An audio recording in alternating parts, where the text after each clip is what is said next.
Welcome student. आज हम start करेंगे पावर फैक्टर। और पावर फैक्टर क्या होता है इसको बड़े अच्छे से समझेंगे। देखिए, यदि हम इजी वे में बात करें, पावर फैक्टर क्या होता है, जिसे हम हिंदी में कहते हैं शक्ति गुणांक। और ये जो शक्ति गुणांक है, ये ऐसा वर्ड है मेरे प्रियो कि कुछ चीज़ें ऐसी होती जो बेसिक इलेक्ट्रिकल में उन चीज़ों को पढ़ने के लिए कुछ बेसिक चीज़ों को पढ़ना बहुत ज़रूरी होता है। जैसे कि वोल्टेज क्या है, करंट क्या है, पावर क्या है, पावर फैक्टर क्या है। तो पावर फैक्टर पावर से ही जुड़ा है कि नहीं। पावर फैक्टर की बात करें तो किससे जुड़ा है? पावर से जुड़ा हुआ है। तो पावर की बात यदि हम करते हैं तो सबसे पहले पावर का फार्मूला क्या होता है? P = V × I होता है कि नहीं। यदि हम पावर फैक्टर की बात करें तो सबसे पहले हमें पावर को पढ़ना होगा, और पावर फैक्टर में उसको यदि हम अच्छे से इसको रीड करना है तो सबसे पहले हमें पावर को समझना होगा। अब देखिए, पावर क्या है? ये वोल्टेज और करंट का गुणात्मक मान है। पावर क्या है बेटा? वोल्टेज और करंट का गुणात्मक मान है। अब यहाँ पर यदि हम ऐसा कहें, जब हम डीसी सप्लाई देते हैं तो पावर का जो फार्मूला होता है वो P = V × I होता है। लेकिन जब हम एसी सप्लाई देते हैं किसी सर्किट में तो पावर के फार्मूले में एक चीज़ इंक्लूड हो जाती है, और वो है वोल्टेज और करंट के बीच का एंगल, जिसे आप cos φ कहते हैं। ठीक है, कुछ समझ में आ रहा है आपको? यदि हम डीसी सप्लाई देते हैं तो पावर का फार्मूला क्या होता है? P = V × I। और बेसिक यदि हम यहाँ पर देखें, एसी सप्लाई में भी P = V × I ही होता है। मतलब पावर क्या है? वोल्टेज और करंट का गुणात्मक मान है। पावर को कैसे हम डिफाइन करेंगे कि पावर किसी सर्किट में फ्लो सप्लाई जो वोल्टेज दिया आपने और उस सर्किट में फ्लो होने वाली करंट, उसका क्या है? ये गुणात्मक मान है। अब यहाँ पर जब डीसी सप्लाई देते हैं तो P = V × I ही है, और यहाँ पर भी एसी सप्लाई देने पर P = V × I ही है। लेकिन एक चीज़ यहाँ पर इंक्लूड हो जाती है, और ये जो चीज़ इंक्लूड हुई है cos φ। ये cos φ को हमें डिफाइन करना है। तो ये cos φ कहाँ से आया है? ये जब एसी सप्लाई देते हैं तो वोल्टेज और करंट के बीच में कोण बनता है, एंगल बनता है, और वही एंगल जितने एंगल का बनेगा वो वही cos φ कहलाता है। तो cos φ ये समझ में आ गया आपको? cos φ क्या है? पावर फैक्टर है। अब चलिए पावर फैक्टर को समझते हैं। तो पावर फैक्टर की यदि बेसिक डेफिनेशन की बात करें हम यहाँ पर बिल्कुल इजी वे में, तो बेसिक डेफिनेशन क्या है? Cosine value of angle between voltage and current is called power factor. ठीक है, मतलब क्या हुआ? वोल्टेज और करंट के बीच में जो एंगल बन रहा है, जो कोण बन रहा है, वही क्या कहलाएगा? पावर फैक्टर कहलाएगा। तो देखो, ये जो cos φ है ये वोल्टेज और करंट के बीच का एंगल है। वोल्टेज और करंट के बीच का एंगल है। यदि हम, जब आपको मालूम होगा, ग्राफ को ड्रा करते हैं, जब ऐसा ग्राफ ड्रा करते हैं, एक्स एक्सिस इधर -x होता है, इस साइड ऊपर में y एक्सिस होता है और नीचे -y एक्सिस होता है। ये ग्राफ हमने 10th क्लास में जियोमेट्री में पढ़ा है कि नहीं? ऐसी ग्राफ हम प्लॉट करते थे 8th क्लास में। 8th क्लास में था ना हमारे। सबसे पहले हम स्टार्टिंग जो किए थे ग्राफ पढ़ना, वो 8th क्लास में किए थे, और कुछ उसका कोई एक सब्जेक्ट होता है, मुझे याद नहीं आ रहा है, वहाँ से हमने ग्राफ पढ़ना स्टार्ट किए थे। तो ये x एक्सिस और ये y एक्सिस, इन दोनों के बीच में जो कोण बनेगा, रेखा गणित, वेरी गुड, रेखा गणित में हमने पढ़ा है। अब देखो बेटा, हमने क्या बताया आपको? ये पावर फैक्टर क्या है? वोल्टेज और करंट के बीच का एंगल है। पावर फैक्टर यदि आपको इजी वे में किसी को समझाना है या खुद को समझना है तो हम कैसा समझेंगे कि पावर फैक्टर वोल्टेज और करंट के बीच का फेस एंगल है। वोल्टेज और करंट के बीच का जो एंगल है वही पावर फैक्टर कहलाता है। एकदम इजी वे में यदि किसी ने पूछा आपको तो क्या बताना है? वोल्टेज और करंट के बीच का एंगल पावर फैक्टर कहलाता है। अब इतनी बात जब हमारे समझ में आ जाएगी तब हम टेक्निकली उस जो है इसका डेफिनेशन को फिर याद करेंगे। अब टेक्निकली इसके डेफिनेशन को याद करें तो पहली बात क्या है, कोसाइन वैल्यू आप, ये जो है कोसाइन वैल्यू जिसे आप देखा होगा आपने कहीं पर लिखा रहता है कोज्या ज्या कोज्या ऐसा कुछ लिखा रहता है, त्रिकोणमिति पढ़ा होगा ना आपने। तो ये जो है ये कोसाइन वैल्यू होती है, ठीक है। तो कोसाइन वैल्यू मतलब जो कॉस के फॉर्म में होगा, कोज्या वैल्यू जो होगा, कोसाइन वैल्यू या कॉस के फॉर्म में जो वैल्यू होगा वही वैल्यू को यहाँ पर लिखा जाएगा, ठीक है। कैसे, देखिए हम सबसे पहले किसकी बात करें, एंगल की बात करें। एंगल यानी क्या होता है, कोण। अब ये जो कोण है हमने ट्रिग्नोमेट्री में पढ़ा था कि 0 डिग्री, 30 डिग्री, 45 डिग्री, फिर 60 डिग्री और फिर 90 डिग्री, ये हमने पाइथागोरस प्रमेय में पढ़ा है, ठीक है। पाइथागोरस प्रमेय में पढ़ा है ना हमने। पाइथागोरस प्रमेय में उसमें tan 30 cos 30, ठीक है, sin cos tan 30, 45 degree, 60 degree, 90 degree, उसमें हमने अच्छे से ट्रिग्नोमेट्री में हमने पढ़ा है। तो ये हमें पता है 0, 30, 45, 60 और 90। हमें यहाँ पर 90 के बाद वैल्यू नहीं निकालना है, 90 के बाद की वैल्यू हमारे किसी काम की नहीं है। हम स्टार्ट करेंगे तो ये जो cos फाई है ये है कोसाइन वैल्यू। इस cos फाई को क्या कहते हैं हम, कोसाइन वैल्यू या कोसाइन एंगल इसे ही कहा जाता है। या तो आप कोसाइन वैल्यू कह सकते हैं या कोसाइन एंगल कह सकते हैं इसे। अब यहाँ पर देखेंगे तो जैसे आपने देखा होगा साइन, कॉस, टेन, कॉट ऐसा लिखते हैं ना। तो यहाँ पर ये जो कोसाइन वैल्यू है ये स्टार्ट कहाँ से होती है, तो आपने देखा होगा हम ऐसा करते थे, 0 में 4 का ऐसा भाग देते थे, फिर 1 में 4 का भाग देते थे, फिर 2 में 4 का भाग देते थे, फिर 3 में 4 का भाग देते थे, ऐसा निकालते थे ना।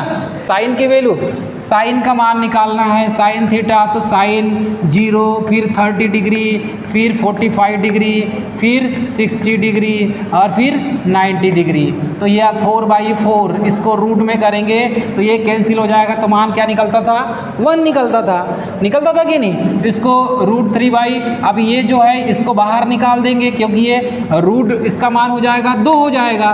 तो यहाँ पर क्या लिखेंगे, √3/2 लिखेंगे, ऐसा लिखते थे ना।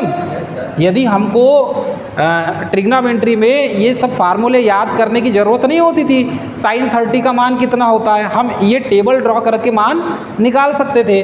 तो यहाँ पर वैसा ही लिखा गया। देखो यहाँ पर यदि हम अब साइन की बात नहीं कर सकते, यहाँ पे हम किसकी बात करेंगे बेटा, हम cos थीटा की बात करेंगे।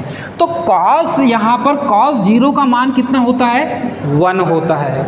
वैसे ही cos यहाँ पर 30 का मान कितना होता है, √3/2, क्योंकि ये उठ के यहाँ सामने चले जाएगा, फिर ये यहाँ पर आ जाएगा √3/2। cos 30 का मान क्या हो जाएगा बेटा, √3/2 हो जाएगा। वैसे ही यहाँ पर फिर हम आगे बढ़ेंगे तो ये क्या हो गया बेटा, देखो ये क्या हो जाएगा, इसका मान इसको निकालेंगे तो यहाँ पर कितना हो जाएगा, 1/√2 हो जाएगा। तो ये मान हो जाएगा 1/√2। तो यहाँ पर वैसा ही लिखा गया है, cos 0 का मान 1, cos 30 का मान √3/2, cos 45 का मान 1/√2, cos 60 का मान 1/2 और cos 90 का मान 0। अब ये हमें cos 30, cos 0, cos 30, cos 45, cos 60 और cos 90 का मान हमें अच्छे से याद है, ट्रिग्नोमेट्री में हमने पढ़ा है, ठीक है, बातें नहीं करेंगे बेटा। अब यहाँ पर ये जो पावर फैक्टर का जो मान है तो आपको ज्ञात हो, यदि हम बोले कि ये cos 0 का मान कितना होता है, 1 होता है, ठीक है। मतलब cos 0 एंगल जब होगा तो मान कितना होगा उसका, 1 होगा। फिर cos 30 डिग्री होगा तो मान कितना होगा उसका बेटा, हाँ। अब ये 0.866 कहाँ से आया, कहाँ से आया बेटा, देखो इसमें यदि हम √3 में 2 का भाग देंगे तो √3 का मान क्या होता है, 1.732 होता है। और ये 2 का जब भाग देंगे तो इसका मान निकल कर आएगा 0.866। ये मान है, यहाँ पर कहीं अलग से नहीं लिखा है हमने, कुछ समझ में आ रहा है ना आपको? हमने कुछ भी चीज़ अलग से नहीं लिखा है, हमारे पास cos 0, cos 30, cos 45, cos 60, cos 90 का मान हमें पता है। हमने सिर्फ कुछ किया है √3/2 किया है। जब हमने √3 का मान 1.730 रखा और उसके अपार में 2 लिखा, उसको हमने काट दिया, भाग दे दिया, तो कितना मान आया बेटा? 0.866। अब ये जो वैल्यू है 0.866, जहाँ पर भी cos 30 आएगा, जहाँ पर भी cos 30 आएगा, cos 30 कैसे आएगा बेटा? ये cos phi है ना? तो ये phi का मान ही क्या होगा? cos 0 होगा, cos 30 होगा, cos 45 होगा। मतलब ये क्या है? एंगल है। ये जो phi क्या है बेटा? एंगल है। अब ये इसका मान 60 होगा, तो 60 का मान कितना होता है? यहाँ पर देख के लिखेंगे। अब मानकर चलिए जैसे cos 0 का आया, cos 0 एंगल कितना निकला? cos 0 निकला। किस किस के बीच में?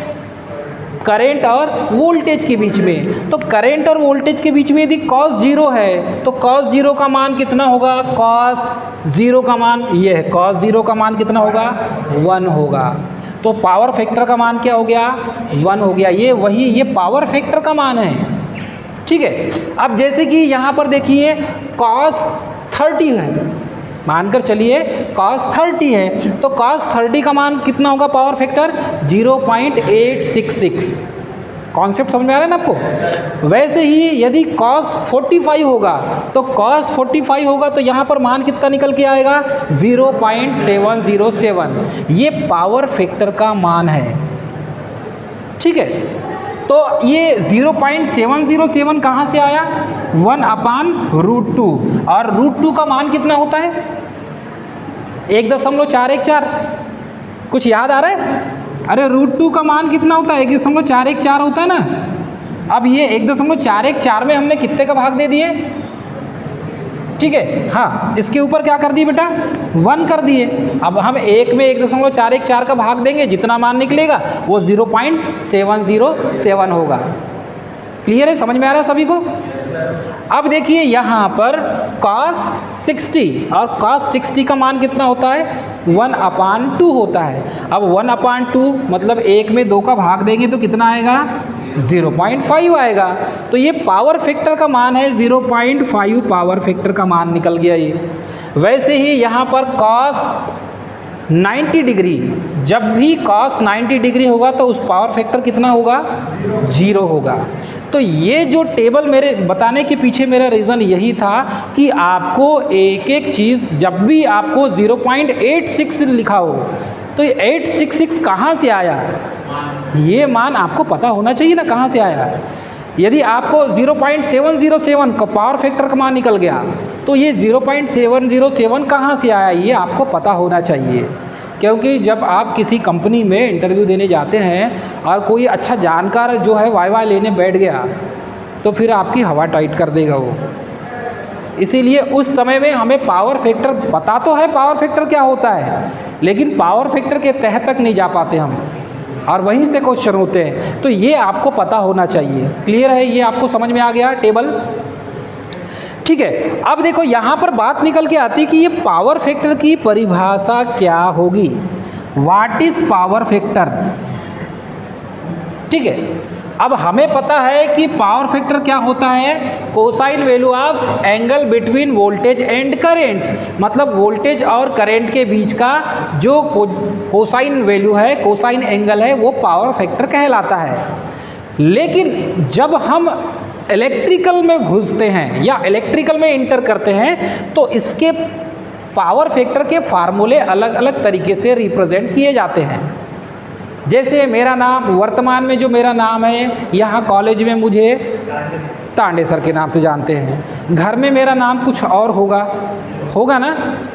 तो वैसे ही यहाँ पर भी पावर फैक्टर के कुछ 2-3 अलग अलग नाम हैं, उसके नाम से भी उसे जाने जाते हैं। जैसे कि मैं आपको बताऊं, पावर फैक्टर क्या है? शक्ति गुणांक है। तो पावर फैक्टर का बेसिक डेफिनेशन ये भी होता है कि एक्टिव पावर और रिएक्टिव पावर का अनुपात पावर फैक्टर कहलाता है।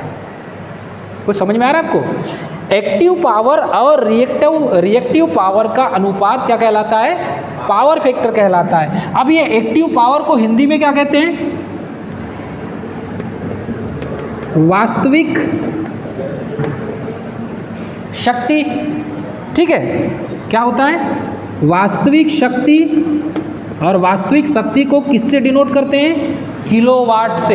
एक चीज़ याद रखेंगे, वास्तविक शक्ति को किससे डिनोट करते हैं? किलोवाट से।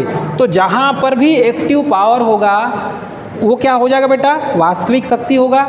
ठीक है, तो एक्टिव पावर और रिएक्टिव पावर का अनुपात, ये रिएक्टिव पावर मतलब कि आभासी शक्ति, ये क्या होगा बेटा? आभासी शक्ति। तो वास्तविक शक्ति अपान आभासी शक्ति मतलब कि एक्टिव पावर अपान रिएक्टिव पावर का अनुपात पावर फैक्टर कहलाता है।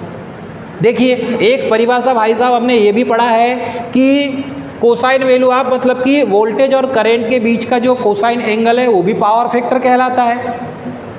ये सब पे अप्लाई होता है, ये जितने भी हैं ना ये सब पे अप्लाई होता है, वोल्टेज और करंट के बीच का एंगल है ये। लेकिन जब डेफिनेशन में आते हैं तो यहाँ पर एक्टिव पावर अपान रिएक्टिव पावर, इसका अर्थ क्या हो गया? पावर फैक्टर हो गया। दूसरी बात, R अपान जेड, इसको भी पावर फैक्टर कहा जाता है। क्या हो जाएगा बेटा? ऐसा आपने लिख दिया R upon Z is called cos phi, ये भी पावर फैक्टर का फार्मूला है। R क्या है बेटा? इसमें रेजिस्टेंस है, और Z क्या है? इसमें इम्पीडेंस है, और इम्पीडेंस हमने पढ़ा है RLC तीनों का कॉम्बिनेशन होता है। ठीक है, तो ये भी आपको, इसका भी यदि कहीं R अपान Z लिखा हो तो आपको ये समझना है कि ये भी क्या कहलाता है? पावर फैक्टर कहलाता है। ठीक है, समझ में आ रहा है सभी को? ध्यान दो इधर, जुड़वा इधर ध्यान दो। ठीक है, एक और इसका फार्मूला है ट्रू पावर अपान एपरेंट पावर। ट्रू पावर मतलब क्या होता है? ट्रू पावर मतलब क्या होगा? ट्रू मतलब क्या होता है? सही, सत्य। तो यहाँ पर जब भी यदि कहीं पर लिखा हो कि ट्रू पावर अपान एपरेंट पावर का अनुपात क्या होता है, तो क्या होता है? पावर फैक्टर होता है। देखिए, एग्ज़ाम में कितने तरीके से क्वेश्चन बन सकते हैं मैंने ये सारे स्टेप्स लिखा दिया है। कहीं पर एक्टिव पावर अपान रिएक्टिव पावर का अनुपात क्या होता है? पावर फैक्टर होता है। कहीं पर लिखा होगा R अपान Z क्या होता है? पावर फैक्टर होता है। कहीं पर लिखा रहेगा ट्रू पावर अपान एपरेंट पावर का अनुपात क्या होता है? पावर फैक्टर होता है। कहीं पर लिखा रहेगा cosine of the face angle, cosine of the face angle. तो face angle, cosine of the face angle मतलब कि आपको समझ में आ जाना चाहिए, जो फेस एंगल है मतलब वोल्टेज और करंट के बीच का जो एंगल है वो क्या है? कोसाइन एंगल है। तो प्रत्येक फेस में, जैसे R फेस है तो R फेस का भी उसमें करंट और वोल्टेज होगा, तो उन दोनों के बीच का जो फेस एंगल होगा वो क्या होगा बेटा? पावर फैक्टर होगा। वैसे ही लिखा है यूजफुल करंट अपान टोटल करंट। ये बड़ा टेक्निकल वर्ड है, बहुत ज़्यादा टेक्निकल वर्ड है, क्योंकि यहाँ पर हम घूम जाते हैं। बहुत से स्टूडेंट जो बीटेक किए हुए भी स्टूडेंट, जब ये वर्ड आता है ना useful current upon total current, I don't know बोलते हैं, हमने पढ़े ही नहीं। लेकिन जब यूजफुल करंट अपान टोटल करंट आ जाए तो ये भी पावर फैक्टर होता है। क्यों होता है उसके पीछे रीज़न समझिए। ये क्या लिखा बेटा? रिएक्टिव पावर लिखा है। अब रिएक्टिव पावर में पावर क्या होता है? V इंटू आई ही होता है ना।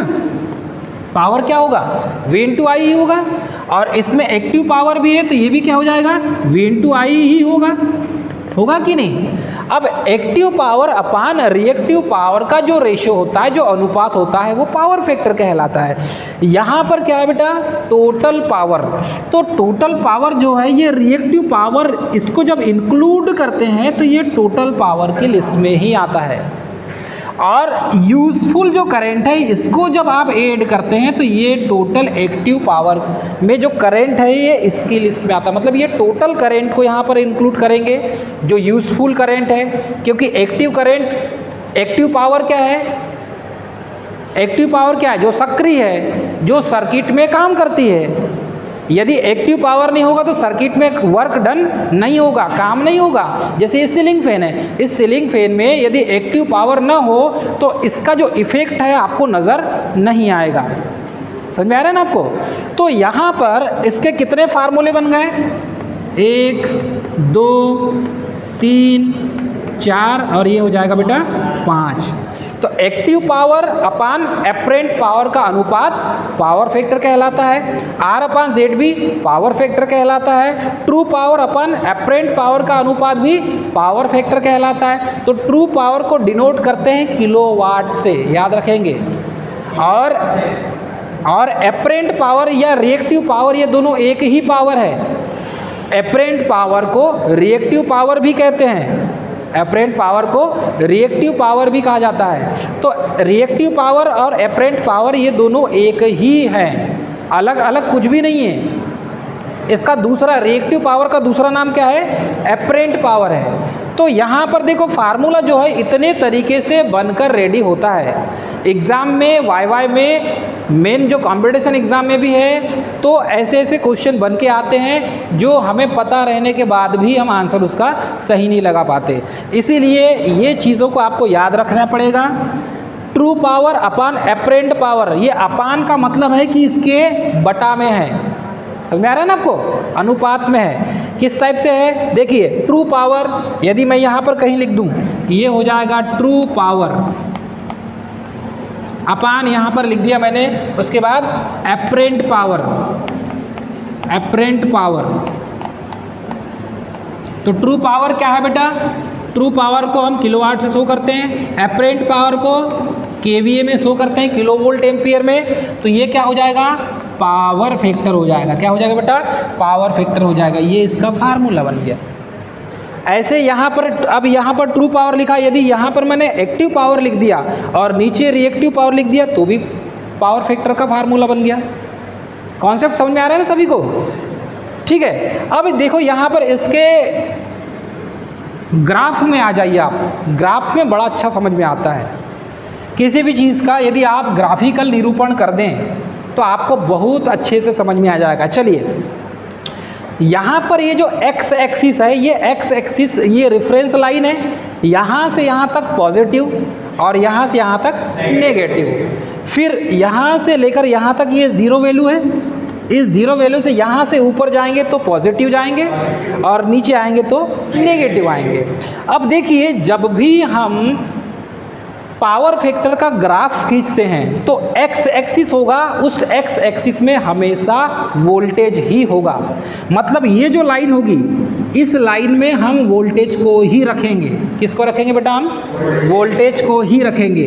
तो ये लाइन किसकी हो गई? वोल्टेज की हो जाएगी, x एक्सिस। और y एक्सिस हमेशा करंट की होगी। तो यहाँ से जब आप स्टार्ट करोगे तो ये जो y एक्सिस है, नीचे वाला मान, ये y एक्सिस हो जाएगा करंट का। तो ये करंट है और ये क्या हो जाएगा? वोल्टेज है। तो जब भी आप किसी सर्किट को करंट फ्लो करते हैं, एसी सप्लाई देते हैं, तो उसमें वोल्टेज की भी वेव फॉर्म चलती है, करंट की भी वेव फॉर्म चलती है और पावर की भी वेव फॉर्म चलती है। आपको पता है ना, मैंने पिछली बार बताया था आपको, यहाँ पर इस टाइप से ये यदि वोल्टेज की वेव फॉर्म है तो ये हो जाएगी करंट की वेव फॉर्म। और यहाँ पर ऐसा यदि मैं बना दिया तो ये किसका हो जाएगा बेटा? पावर का हो जाएगा। ऐसा बनाया था ना मैंने पिछली बार। तो इसमें वोल्टेज और करंट और पावर तीनों इन फेस में है, मतलब कि एक साथ अधिकतम, एक साथ ज़ीरो। तो ये जो होता है ये इन फेस की कंडीशन होती है। इसमें करंट और वोल्टेज और पावर तीनों एक साथ चलते हैं। अब यहाँ पर ये मानकर चलिए इनके बीच का एंगल क्या होगा। जैसे यहाँ पर मैं बुलाऊँ अधिकतम मान कब होगा बेटा? यहाँ पर 90 डिग्री में होगा। होगा कि नहीं? अधिकतम मान यदि हम बात करूं मैं तो करंट का यहाँ पर I मैक्सिमम होगा, यहाँ पर V मैक्सिमम होगा और यहाँ पर क्या हो जाएगा? P मैक्सिमम होगा। होगा कि नहीं? मतलब इसका जो एम्पलीट्यूड का अधिकतम मान होगा वही मैक्सिमम वोल्टेज का, मैक्सिमम करंट का और मैक्सिमम पावर का होगा। पिछली क्लास में मैंने आपको इसके बारे में बहुत अच्छे से समझाया है। देखिए यहाँ पर ये वोल्टेज ये एक्स एक्सिस है और इस एक्सिस में हमने वोल्टेज को ड्रॉ किया है, और यहाँ पर ये जो वाई एक्सिस है, वाई एक्सिस में हमने करंट को ड्रॉ किया है। ठीक है, जैसे आपने ये फर्स्ट क्वाड्रेंट, थर्ड क्वाड्रेंट, ये सेकंड क्वाड्रेंट और ये फोर्थ क्वाड्रेंट, ऐसा कुछ पढ़ा है? हाँ बिल्कुल सही, सही पकड़े आप। Plus plus, minus minus, minus plus, plus minus. ठीक है, तो ये जो रेफरेंस लाइन है ये वोल्टेज के लिए, और यहाँ से जब ग्राफ बनाएंगे तो ये करंट की होगी, और इन दोनों के बीच में एक एंगल बनेगा, इसे ही कहते हैं हम कोसाइन एंगल। इसे क्या कहते हैं बेटा? हम कोसाइन एंगल कहते हैं। तो यहाँ से लेकर यहाँ तक का जो मान है, इसमें जब हम इसका रिजल्टेंट खींचते हैं, मतलब ये, ठीक, यहाँ पर ये आई कॉस फाई ये वोल्टेज की रिफरेंस लाइन में होगा, और आई यहाँ पर दिख रहा है आपको, ये माइनस आई साइन फाई ये हो जाएगा इमेजिनरी कंपोनेंट में। तो ये वोल्टेज और करंट के बीच में जो रिजल्टेंट मान निकल रहा है, जिसे माइनस आई साइन फाई लिखा जाता है। अब देखिए, ये हो जाएगा कॉस फाई, क्या हो गया?